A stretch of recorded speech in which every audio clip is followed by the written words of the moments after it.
সাবিরা, এই টাকাগুলো নিয়ে কি করবি এখন? আমি তো আমার এই টাকাগুলো নিয়ে একটা দেনা শোধ করবো। এই ঢিল যা যা, ঢিলটা গিয়ে মাথায় পর।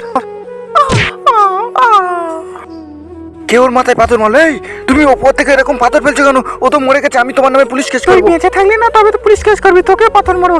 ইয়া! এখান থেকে পালাতে হবে।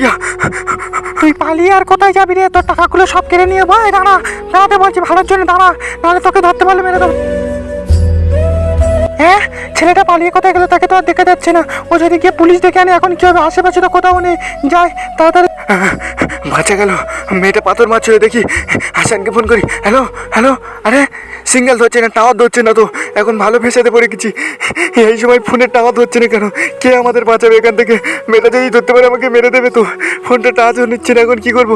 পালাতে হবে, এখানে থাকলে হবে না। মেয়েটা পিছনে। মেয়েটার কাছে গিয়ে 50,000 টাকাটা দিয়ে দেয়। টাকা দে শালা, টাকা নিয়ে আমার সামনে গুনছে। হ্যাঁ, আমি ছাড় দেবো না রে। হট, এখানে শুয়ে থাক, টাকাগুলো নিয়ে অ্যাশ করতে হবে। পুলিশ আসার আগে এই টাকাগুলো নিয়ে এখনো কি ওর কাজটা হয়নি? এখন আসা। দাদা দাদা দাদা, আমাকে বাঁচাও। দাদা দাদা, তুমি এরকম হাঁপাচ্ছ কেন? দাদা, এরকম আমরা কাজ করে বিল্ডিং এর নিচে টাকা গুনছিলাম, ওপর থেকে একটা মেয়ে আমাদের পাথর ফেলে আমার একটা বান্ধবীকে মেরে দিয়েছে। এখন আমার টাকাগুলো নেবে বলে আমার পিছন পিছনে আসছে, আমাকে খুঁজছে। আমাকে পাচ্ছে না, প্লিজ দাদা আমাকে বাঁচান। আমি ফোন করছি, পুলিশও পাচ্ছি না। কি বলছো? পালাও এখান থেকে, পালাও।